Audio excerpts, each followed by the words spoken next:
Everything you own or use has its own story, from your t-shirt to your tablet.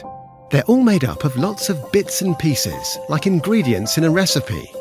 Did you know that inside any tablet are many different precious metals that have been dug out of the ground, and that the cotton in your t-shirt comes from cotton plants? Turning these resources into items we can use takes energy and so much more. Doing this too often hurts our planet. When we throw something away, we put all these resources in the bin and we have to start all over again. To make another t-shirt, we need more cotton. That means using more land and more water. To make another tablet means mining for even more precious metals. And that means using more of our planet's resources and causing more harm to our planet.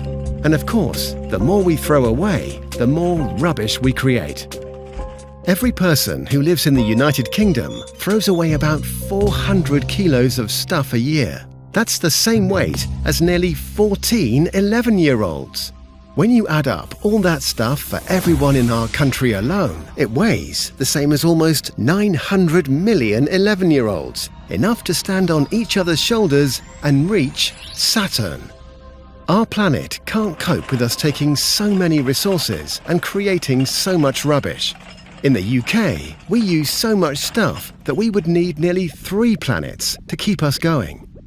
But we only have one. So, what if we had another choice? What if we could avoid using new resources to get something new? What if we could avoid throwing so much away? Instead of throwing out, we can pass things on or share them with others. We can learn how to fix stuff or make it even better than before. And if you can't fix it at home, there are places where people with the right skills can help.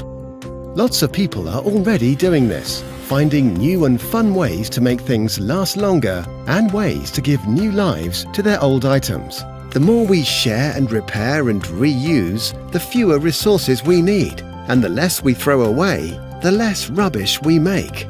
Then, we'd only need one happy, healthy planet. How can you do your part in the share and repair revolution?